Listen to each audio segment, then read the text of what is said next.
اعوذ باللہ من الشیطان الرجیم بسم اللہ الرحمن الرحیم السلام علیکم ورحمۃ اللہ الصلاۃ والسلام علیکہ یا رسول اللہ صلی اللہ علیہ وآلہ وسلم۔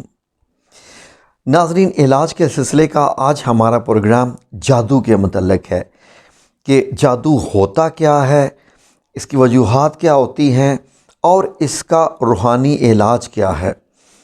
جیسا کہ ناظرین آپ کو پہلے بھی بتایا تھا کہ یہ تمام جو ہم مضامین آپ کی خدمت میں پیش کر رہے ہیں، جس کے شروع میں یہ بتایا کروں گا کہ یہ علاج جو ہے بابا جی عرفان الحق صاحب کی کتاب اسلام اور صحت میں سے ہے۔ اس کتاب میں بابا جی نے جو ہے وہ ٹاپکس لکھے ہوئے ہیں اور سب کا علاج بھی بتایا ہوا ہے، تو اس میں سے میں یہ آپ کو بتا رہا ہوں۔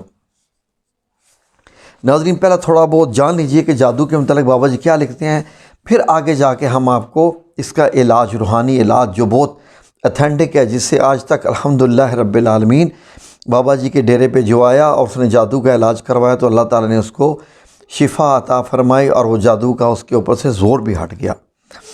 جادو کے متعلق بابا جی کیا لکھتے ہیں کتاب میں، سنیے۔ ہمارے پاس لوگوں کی ایک بہت بڑی تعداد آتی ہے، ان میں سے اکثر کہتے ہیں کہ کسی نے جادو کر دیا ہے، بیٹی یا بیٹے کا رشتہ نہیں ہو رہا، ساری خوبیاں بچوں میں موجود ہیں پھر بھی بات نہیں بن رہی۔ ہر گھر کی یہی کہانی ہے، اس میں امیر اور غریب کی تخصیص نہیں ہے۔ بعض اوقات میں یہ سوچنے پہ مجبور ہو جاتا ہوں کہ اعلیٰ تعلیم نے بھی لوگوں کا کچھ نہیں بگاڑا، پڑھے لکھے لوگ بھی ایسی ہی باتیں کرتے ہیں۔ پھر کوئی یہ شکایت لے کر آ جاتا ہے کہ بیٹے کو روزگار نہیں مل رہا، ویزا نہیں لگ رہا، نوکری نہیں مل رہی، کسی جادوگر نے ہمارا رزق باندھ دیا ہے۔ دکان پہ بہترین سودا موجود ہے مگر سیل نہیں ہو رہی۔ پھر کوئی آ کر یہ کہے کہ کسی نے ہماری کوکھ باندھ دی ہے، اولاد ہی نہیں ہو رہی، سب ڈاکٹروں سے چیک اپ کروا لیا ہے، بیٹا بیٹی دونوں ٹھیک ہیں، اور وہ ساری چیزیں جو کہ انسان کی زندگی سے متعلق ہیں، اس کے حوالے سے جادو کی کہانی نے معاشرے کو گھیر رکھا ہے۔ کبھی یہ شکایت بھی آتی ہے کہ گھروں میں خون کے چھینٹے پڑتے ہیں، کسی کے کپڑے الماریوں میں رکھے رکھے کٹ جاتے ہیں، باکس میں رکھے رکھے کپڑے بھی کٹ جاتے ہیں۔ پھر یہ شکایت کی جاتی ہے کہ کوئی چیز یہاں رکھی تھی وہ غائب ہو کے کہاں چلے گئی، وغیرہ وغیرہ۔ اس طرح کی مختلف کہانیاں ڈیرے پہ آ کے لوگ بتاتے رہتے ہیں۔ جب ہم لوگ کمپیوٹر پہ بیٹھ کے پرچی وہاں پر بناتے تو اس کے بعد یہ لوگ آ کے بتاتے کہ یہ لکھیے ہمارے کپڑے کاٹ جاتے ہیں اور ہمارے کپڑوں کے اوپر خون کے چھینٹے، دیواروں پہ بھی خون کے چھینٹے ہوتے ہیں، وہ کہاں سے آ جاتے ہیں۔ آگے بابا جی لکھتے ہیں کہ اس کے لیے لوگوں کو قرآن سے باتیں سمجھاتا ہوں کہ سب سے پہلے آپ کو یہ ماننا پڑے گا کہ اللہ سچا ہے۔ نعوذ باللہ، کیا کوئی جھوٹ اللہ سے منسوب کیا جا سکتا ہے؟ یہ ممکن ہی نہیں ہے۔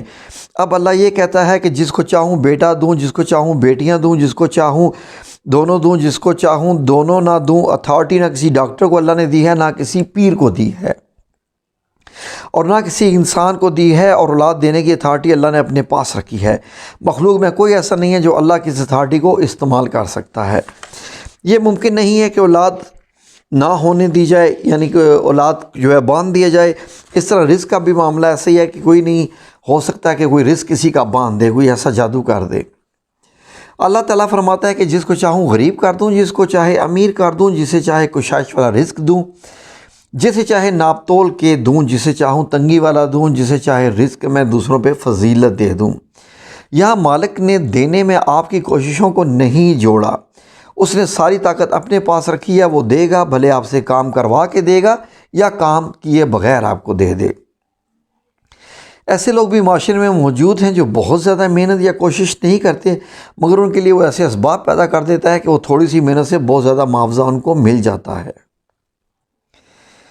پھر اللہ تعالیٰ فرماتا ہے کہ جسے چاہوں صحت دوں، جسے چاہوں صحت نہ دوں، جس کو چاہوں عزت دوں، جس کو چاہوں ذلیل کر دوں۔ اب یہ اللہ کے دعوے ہیں، یہ اللہ کے کلیمز ہیں، اولاد میں، عزت میں، ذلت میں، روزگار میں، صحت میں، یہ ساری چیزوں میں یہ سب اللہ کے کلیم ہیں۔ اللہ سبحانہ تعالیٰ کے نے سب اپنی چیزیں اپنے اختیارات میں رکھی ہیں۔ لوگ رشتوں کی بات کرتے ہیں، میں ان سے کہتا ہوں کہ رشتے تو آسمانوں پہ طے ہیں، اس لیے کہ اللہ نے روحوں کو دنیا میں بھیجنا تھا تو بھیجنے سے پہلے وہاں لکھ دیا جاتا ہے کہ فلاں فلاں کے ماں باپ ہوں گے جن کے ہاں روح جائے گی۔ تو جب آسمان پہ رشتے طے ہو گئے ہیں، لکھ دیا جاتا ہے جس کا ماں باپ ہے تو پھر رشتہ تو وہاں طے ہو ہی جاتا ہے۔ اب تو یہاں دنیا داری کے تحت انتظامات کرتے ہیں، پروگرام تو اس نے سارا سیٹ کر لیا ہے۔ ہمیں اللہ کے وعدوں پر، اس کے کلیمز پر بھروسہ کرنا ہوگا، ورنہ ہمارا معاشرہ اس عذاب سے نہیں نکلے گا۔ چھوٹی سی سوچنے کی بات یہ ہے کہ ایک گلاس پڑا ہوا ہے، اللہ کا یہ پروگرام ہے کہ میں نے فلاں شخص کو دینا ہے، جادوگر کا پروگرام ہوا کہ میں اس تک یہ نہ پہنچنے دوں، تک کیا جادوگر اس پروگرام میں کامیاب ہو جائے گا؟ اگر جادوگر کامیاب ہو جاتا ہے تو اس کا مطلب یہ ہے کہ اللہ تو بڑا کمزور ہے، ثم نعوذ باللہ۔ اور کیا کمزور اللہ نعوذ باللہ اس قابل ہے کہ اس کی پوجا کی جائے؟ ثم نعوذ باللہ۔ وہ تو بتاتا ہے کہ میں اتھارٹی ہوں، تو جب اتھارٹی اللہ کے پاس ہے تو پھر آپ کے کاموں میں کون دخل دے سکتا ہے؟ سورہ یونس جادو کرنے والوں کے بارے میں اچھی طرح بیان کر رہی ہے کہ جو مسلمان ہونے کا دعویٰ کرتے ہیں اور جادو کی کارروائیوں میں ملوث ہیں، انہیں یہ پتہ ہونا چاہیے کہ وہ آخرت کے نظام سے فارغ ہیں، وہاں ان کا کوئی حصہ نہیں ہے۔ سورہ یونس اس پہ گواہ ہے کہ قرآن نے جادوگروں کو شریر کے نام سے موسوم کیا ہے اور اللہ شریروں کو کامیاب نہیں کرتا۔ سورہ طٰہٰ میں اس کا ذکر ہے۔ سورہ فلق میں بیان ہے کہ میں پناہ مانگتا ہوں انسان رات کی تاریکیوں سے، خوف سے، گنڈے بنانے والیوں سے، پھونکے مارنے والیوں سے۔ خواتین اس زمانے میں یہ کام کیا کرتی تھیں اور کاہن بھی یہی کام کرتے تھے اور کہانت بھی جاری تھی۔ رسول اللہ صلی اللہ علیہ وسلم کی اس دنیا میں تشریف لانے کے بعد کہانت کا نظام ختم ہو گیا۔ احادیث مبارک میں ہے کہ اس کو شرک قرار دے دیا گیا اور اس کی سزا قتل قرار دی گئی ہے۔ اسے انسان کو نقصان پہنچانے کا ایک ڈھنگ قرار دیا گیا، مگر یہ جاری رہتا ہے۔ جادوگروں سے، باطل قوتیں، شیطانوں سے بچنے کا ایک آرٹ پروردگار عالم نے آپ کو دیا۔ اس نے کلمہ تعلیم فرما دیا جسے تعوذ کہتے ہیں، اعوذ باللہ من الشیطان الرجیم، کہ اے اللہ میں تیری پناہ چاہتا ہوں شیطان رجیم سے۔ تو ہم نے تو اللہ تعالیٰ سے درخواست کرنی ہے کہ تیری پناہ چاہیے۔ آپ شیطان کو نہ مار سکتے ہیں نہ قید کر سکتے ہیں، کیونکہ اس کو اللہ تعالیٰ نے قیامت تک کے لیے لبرٹی دے چکا ہے، کمٹمنٹ دے چکا ہے۔ یہ ممکن ہے کہ جو اس سے زیادہ طاقتور اس کے پیچھے چھپ جاؤ، اس کی پناہ میں آ جاؤ۔ اس لیے اللہ نے تعوذ سکھا دیا۔ اس حوالے سے رسول اللہ صلی اللہ علیہ وسلم نے بھی ایک طریقہ فرمایا ہے۔ آپ صلی اللہ علیہ وسلم جب اپنے بستر پر لیٹتے تو سورہ اخلاص، سورہ فلق، سورہ ناس تلاوت فرماتے۔ موعظتین اسی لیے اتری جب رسول اللہ صلی اللہ علیہ وسلم پر جادو کی کوشش کی گئی، کیونکہ آپ صلی اللہ علیہ وسلم کو اللہ نے ایک مثالی بشر بنایا تھا۔ اس ذریعے سے اللہ نے ہمارے لیے ایک مثال بنا دیا، اس طرح جادو کیا جاتا ہے، اس طرح کے حالات ہوتے ہیں۔ اس لیے رسول اللہ صلی اللہ علیہ وسلم رات کو سونے سے قبل یہ تینوں صورتیں تلاوت فرماتے تھے۔ ناظرین، آپ کو علاج میں بتاتے ہیں کہ یہ کس ترتیب سے پڑھنی ہے۔ رسول اللہ صلی اللہ علیہ وسلم کی اس سنت کو اپنا لیں تو میں آپ کو یقین دلاتا ہوں کہ دنیا کا بڑا سے بڑا جادوگر، بڑے سے بڑا شیطان کا ہمراہی آپ پہ جادو کرنے میں کامیاب نہیں ہو سکتا، آپ محفوظ ہو جائیں گے۔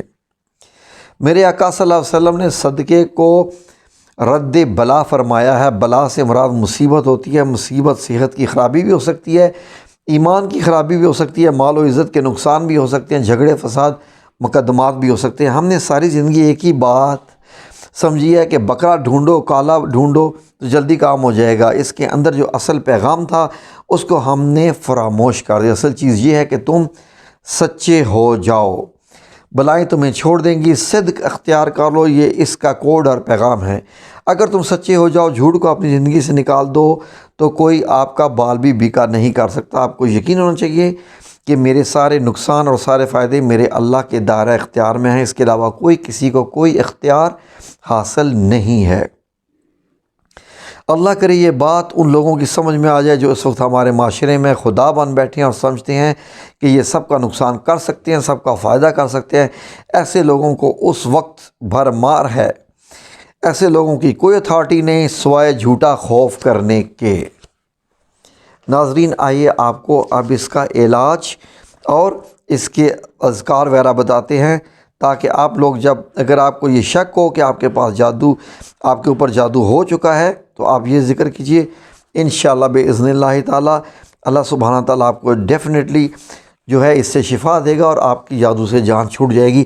آپ کو کسی پیر فقیر آگے پیچھے کسی کو پیسے دینے، کسی کو موکل بھیجنے، کسی کی کوئی ضرورت نہیں ہے۔ تو سنیے ناظرین، جادو